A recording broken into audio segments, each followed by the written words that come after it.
A gente só vê pessoas fazendo maldade, a gente só vê pessoas denegrindo a imagem das pessoas, principalmente muitos, infelizmente, ainda estamos em um país que tem uma discriminação muito grande contra as mulheres. As mulheres muitas vezes sofrem violência, sim, né? A gente não pode.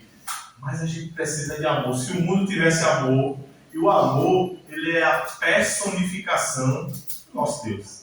Amém. A palavra inspirada diz assim: quem não ama não conhece a Deus, porque Deus é amor. Deus é amor. Deus é amor. E para mim é um motivo de muita alegria estar aqui hoje, viu? Amém. A homenagear de Xande da Mangabeira. Veja que responsabilidade jogaram para mim. E a gente sabe que geralmente as mulheres pregam para as mulheres. E quando aparece um homem para pregar a mulher, a gente sabe que é uma dificuldade. Mas irmãos, Deus sabe de todas as coisas. Eu já vinha com o sermão pronto. Sermão muito bonito. O título do sermão era o epíteto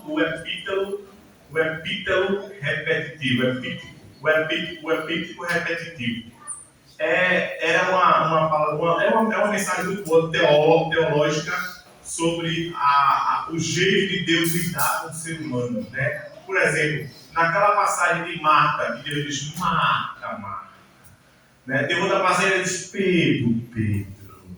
Abraão. E ele tinha um jeito de tratar o ser humano, e às vezes ele repetia várias vezes o nome da pessoa. E por que Jesus fazia isso? Por que Deus tratava dessa forma? Qual era o objetivo de Deus? Tem aí os versos slides, mas ao adentrar nesse santo lugar, nesse banco, o Espírito de Deus disse: não é esse o sermão. Então eu disse assim: vou deixar para outra oportunidade. Porque assim como Deus é quem comanda essa igreja, Ele é o dono dessa igreja, Ele também é quem comanda os sermões que são apresentados neste lugar. E a gente fez um esboço aqui rapidamente para falar do que Deus quer para a gente. Para mim também, né? E quando se fala em mulheres abençoadas, eu lembro da minha mãe. Eu estava aqui lembrando da minha mãe. E para quem não sabe da minha história, nós éramos irmãos, eram 4 irmãos, né? Eu e mais 3. Minha mãe, ela sofreu violência doméstica com meu pai, né? É um bom homem, mas ele não foi um bom marido para minha mãe. E não terminou assim, não completando a missão dele de pai, por questões óbvias. Ele morreu muito cedo. Quando ele morreu eu era muito pequeno, né? Eu estava vendo esses meninos aí, eu acho que eu era do tamanho da onda desse daí quando ele morreu. Então eu fui criado por mãe solteira, eu sou filho de mãe solteira. E além do mais, um caçula. Mas irmãos, a gente quando é pequeno, às vezes os pais não notam, mas as palavras que a gente comenta, ou que a gente fala, alguns das crianças ele levam para o resto da vida. E tem uma mensagem da minha mãe que eu gostava muito, ela dizia assim: olha, meu irmão, meu filho, quando você crescer, seja um homem e nunca maltrate sua esposa. E às vezes eu fico orando, como a irmã Adriana estava falando aqui, eu lembrei da minha mãe, e ela também dizia essas coisas comigo. E aí às vezes nas minhas orações eu disse: será que é por causa disso que eu meu filho é tão bravo? Eu não sei, Deus sabe de todas as coisas. Ele disse. E minha mãe, ela deu lições que eu levo pro resto da minha vida. Como filho e levo como pai. Eu sou pai, meus filhos estão aí, são 4. Também tenho o privilégio de ter 4 filhos. Né? Lá nos meus irmãos, eu era um caçula. Eu, Cilinha é o meu caçula. Né? E eu era o caçula. E por ser o caçula, assim, a gente, na antiguidade, quando a gente é mais velho, eu preciso. Para você ter ideia como a imagem de uma mulher é tão forte, que se você chegar no coleginho e falar para o coleguinha assim, alguma coisa: teu pai é feio, não liga não. Mas diz assim: sua mãe é feia, você vê, o cara vai ficar bravo, porque a gente dizia assim: mexeu com a mãe, não é sagrado, não se fala muito de mãe não, porque não é sagrado. Isso era na minha quando eu era pequeno. Hoje ninguém, porque o filho, ele tem uma conexão com a mãe, né? Principalmente quando é homem, eu acho também. tem uma conexão com a mãe muito forte, todos os filhos têm. E com o pai não. E por questões óbvias também eu digo isso. Porque o pai ele é mais ausente na criação. O papel do pai ele é diferente. É o provedor da casa, ele sai para trabalhar, né, irmão Júlio? Hoje o irmão Júlio inverteu, mas o senhor já passou pelas duas fases, né, Júlio?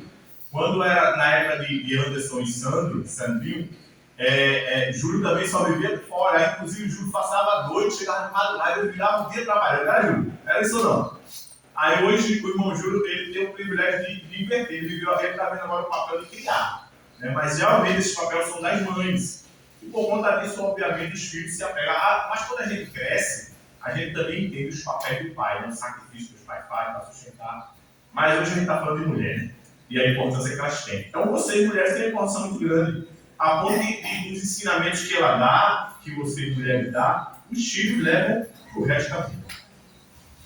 O texto de hoje que eu trouxe para a gente. Entra na vida errada se quiser, né? Exatamente, entra na vida errada. Olha, meu sobrinho, aqui estava andando, estava com 2 caras errados. Aí os caras correu e deixou ele. Aí ele levou a bala perdida, a polícia atirou. Aí pegou, a bala pegou nele, né? Aí a mãe dele estava. Exatamente por conta disso, o título do sermão de hoje é Culpado ou Inocente? Esse título eu flertei de uma das reflexões do pastor Bulhão. Eu já contei aqui nessa igreja que eu sou um grande consumidor das reflexões do pastor Bulhão. Eu acho que ele é uma fonte muito grande, é quase que inesgotável, porque isso é só falar de Deus. Mas como ele é inspirado na palavra, ele é uma grande fonte. E eu flertei essa reflexão que ele tem. É uma reflexão antiga. Eu gosto das mais antigas, que ele fala sobre essa questão de nós nos libertarmos da nossa alma, de nós lutarmos contra o nosso sentimento. Às vezes, irmãos, existem pessoas que por ter uma vida que sofreu muito, e geralmente a gente que hoje é cristão, a gente tem uma história lá atrás de sofrimento ou de alguns desencontros da vida que nos faz refletir. Mas alguns de nós trazemos alguns traumas. E às vezes nós temos que trabalhar ou administrar certos sentimentos ou certas ocasiões para poder a gente encontrar Cristo e nos encontrar com outras pessoas. Entendeu? O salmista, o salmo da vida ao livro, existe algum salmo de Davi que ele reflete muitas dessas coisas. Por exemplo, o salmo 124 é um salmo que fala muito sobre isso. É um salmo que a gente vai refletir nele. O salmo 124, interessante que ele é uma coisa, ele tem uma duplicidade. Ele é dito que é o salmo de Davi, mas ele também é um salmo de Asaf. Ele teve ele é híbrido.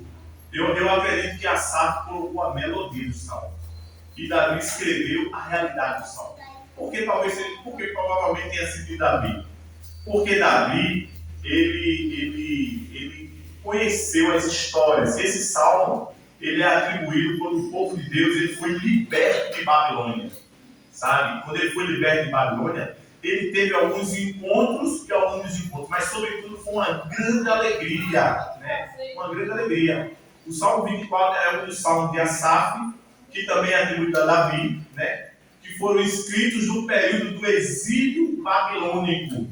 Esse período ficou em torno ali de 1586 a 539 a.C. O tema do Salmo é composto de 8 versículos, com um refrão no início e no final. Qual o refrão? É a parte mais principal. Ele diz assim: se o Senhor não tivesse conosco, nós teríamos, se o Senhor não tivesse conosco, nós teríamos, se o Senhor não tivesse conosco, nós teríamos. Mas o refrão da música, lembra que o salmo era louvor, o sermão principal, a parte principal é: se o Senhor não estivesse conosco. A mensagem principal desse salmo destaca a importância da confiança em Deus e sua intervenção poderosa na história de Israel. Que pode ser na história de Adriana, que pode ser na história de Giovanni, que pode ser na história de Messia, pode ser na história de Marconi, pode ser na história de Dona Neuza, de todos nós, irmão Júlio, porque a interferência de Deus, a intervenção de Deus fez com que eu e você estivesse aqui hoje. Amém. Houve uma intervenção que um dia nós nos convertemos. Deus usou alguma situação, alguns planos dele, tudo fez com que nós, porque às vezes a gente ora, irmão, e a nossa comunhão com Deus, ou a nossa caminhada com Deus, é um motivo da nossa fé, de nós demonstrarmos nossa fé e nossa comunhão com Ele. É um preceito que ele tem se revelado para cada um. O Salmo 124 também é um exemplo de como a fé e a gratidão pode ser expressada nos momentos de libertação e vitória. Amém. Irmãos, libertação e vitória. É nossa vitória também. Vamos ler esse salmo? A gente só vai ler só assim, só o texto, né? Como uma reflexão. A gente vai ler o Salmo 124, versículo 7. Vamos abrir ele? Está nele. Quem está abrindo ainda? Antes de nós lermos, vamos fazer a oração. Amém. Querido, bondoso e eterno Deus, muito obrigado, Senhor Deus, porque o Senhor nos deu essa oportunidade, Senhor Deus, de refletirmos sobre Ti. De refletirmos sobre Ti, ó Pai, é olharmos para nós e vermos que o nosso caráter precisa cada dia de transformação. Refletirmos na Tua palavra, Senhor Deus, reconhecer que sem Ti não somos nada, mas contigo somos mais que vencedores. Abençoe a leitura, Senhor Deus. Abençoe tudo que for falado aqui. E que o Senhor nos abençoe, hoje e sempre, que rogamos em nome de Jesus. Amém. Lembrando para as mulheres que no finalzinho tem um lanchinho. Por isso que a gente não vai demorar muito para não ficar muito estendido a programação. Salmo 127, Salmo 124, versículo 7, diz assim: salvou-se a nossa alma como um pássaro do laço do passarinheiro. Quebrou-se o laço e nós nos vimos o quê? Livres, irmão. Livres. Foi para a liberdade que o Senhor nos libertou. Nós vivemos em uma liberdade de quê, irmão? Das amarras do pecado, das amarras do mal. Por isso, essas notícias, irmão, claro que a gente tem que estar atualizado quando somos um cristão débil, mas tem coisa que a gente evita de estar vendo, de estar olhando. Por quê? Porque é tanta maldade. Eu me lembro da época do Covid, que as mídias sociais faziam questões de deixar aquilo passar, a sofrer, e muitas pessoas ficavam sofrendo só de ver. Não é brincadeira, o cara todo dia vendo as pessoas morrendo, aquelas coisas. E aí muitas pessoas ficaram doentes, irmão, a mente fraca. Mas o Senhor. Amém. Amém. Trabalhava num restaurante chamado Alvorada, e lá nesse restaurante eu cheguei até a ter um cargo de gerente de lá. Cargo de gerente. Inclusive essa semana eu passei até por lá. Depois de muitos anos, faz o quê? Faz uns 15 anos que eu saí de lá. E depois desses anos todos eu entrei lá e passou o filme de na minha cabeça. O menino me abraçava bastante, quase que eu chorava. Você sabe que eu sou chorão, né? E lá era uma equipe muito grande, era quase 30 pessoas. E tinha uma parte ao lado que era a parte de call center. E nessa parte de call center ficavam as meninas que recebiam o pedido do galeto, né, ou da pizza, ou do almoço qualquer, e fazia a entrega. E foi assim que eu conheci uma jovem lá, chamada Camila, né? Uma jovem muito bonita, jovem, acho que tinha 17, 18 anos, mas era muito bonita. Ela se apresentou, começou a trabalhar. Lá, quando eu assumi a gerência, eu fiz um propósito com Deus. E antes de a gente começar a trabalhar, a gente orava, na verdade eu fazia tudo. Mas como o pessoal demorava para chegar, o serviço se atrasava, aí a gente fazia, pelo menos, uma oração, antes de começar a trabalhar. Às vezes o Pai Nosso, uma oração simples.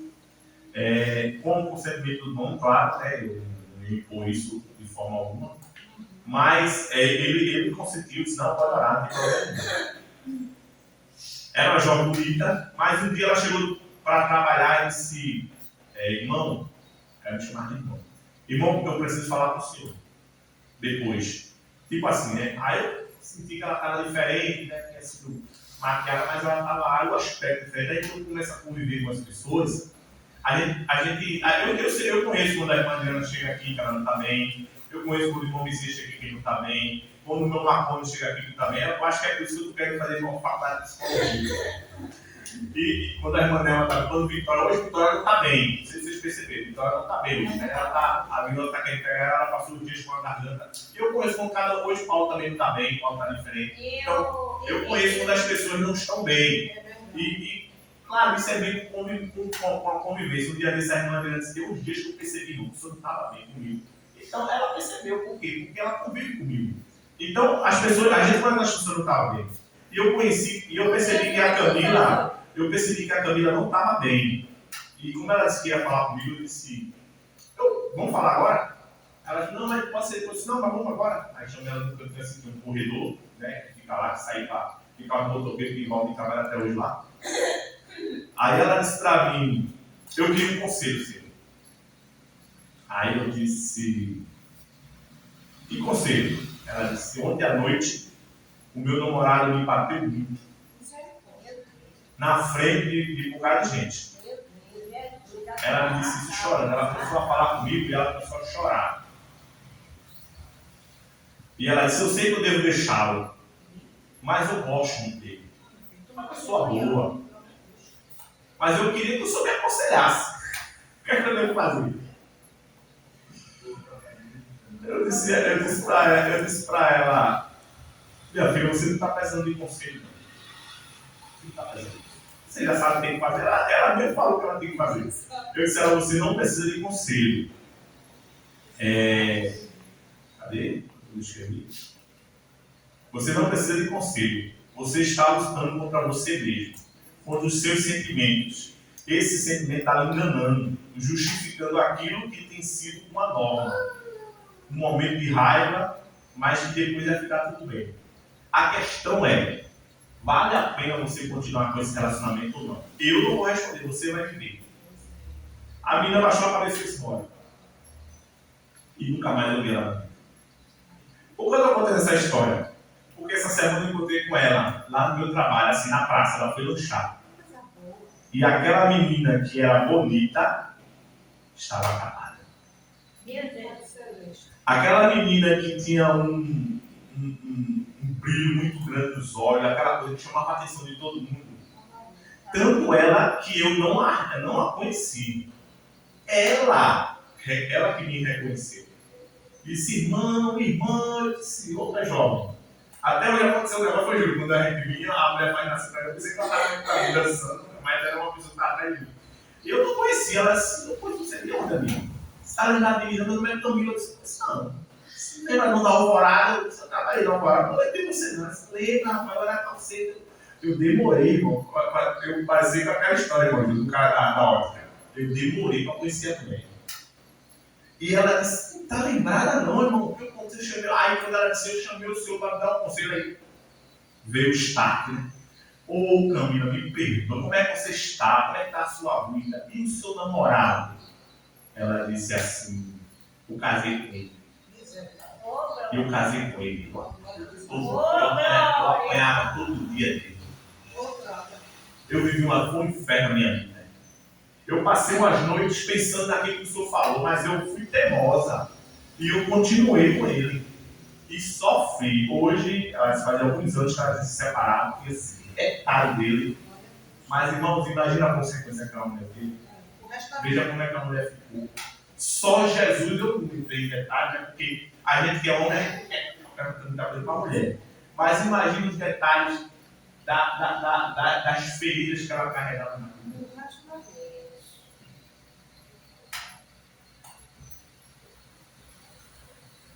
Dizer o quê?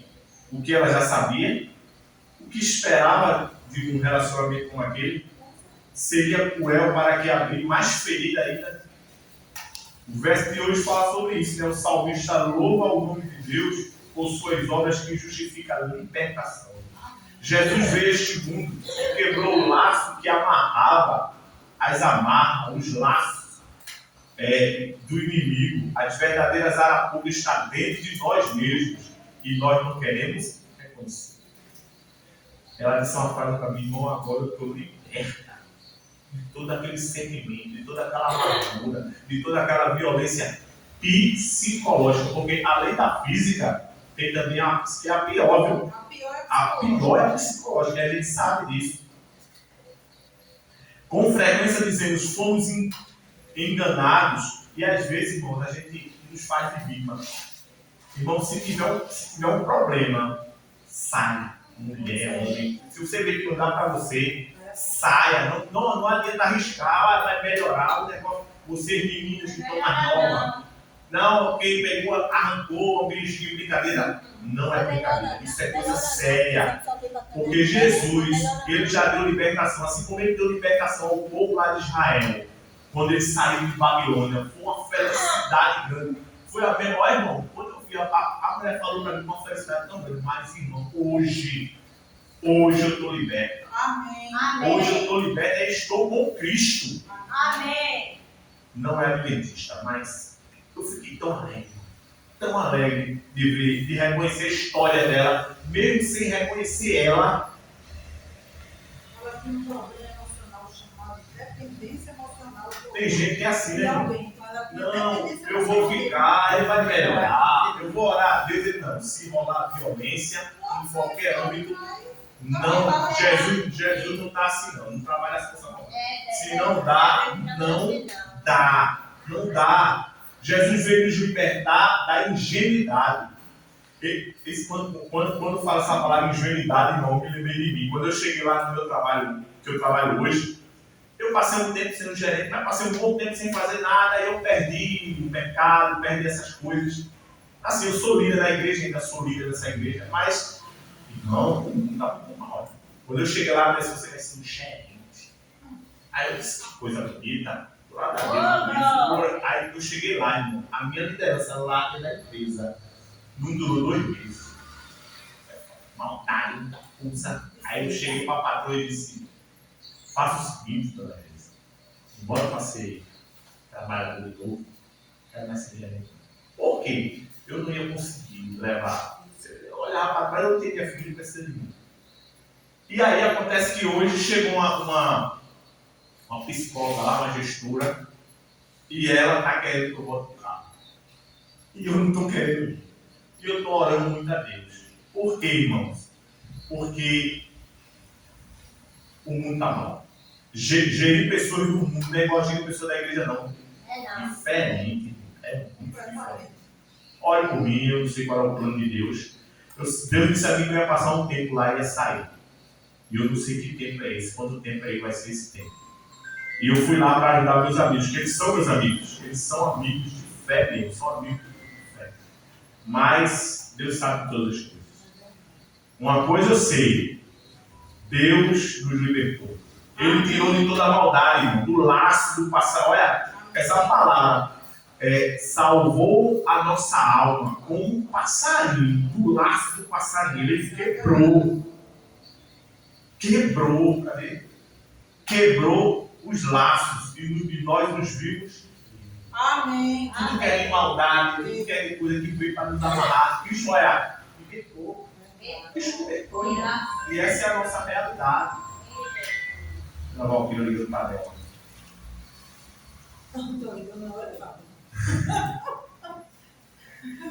Este é o valor dos ensinamentos bíblicos. Tire o véu, ilumina o caminho, abre a janela do coração, escurece para que a luz os tornemos decisões e tenhamos atitudes sábias. Amém. Basta de nos sentirmos vítimas, porque salvou-me a nossa alma como um pássaro do laço do passarinheiro. Quebrou o laço e nos tornou.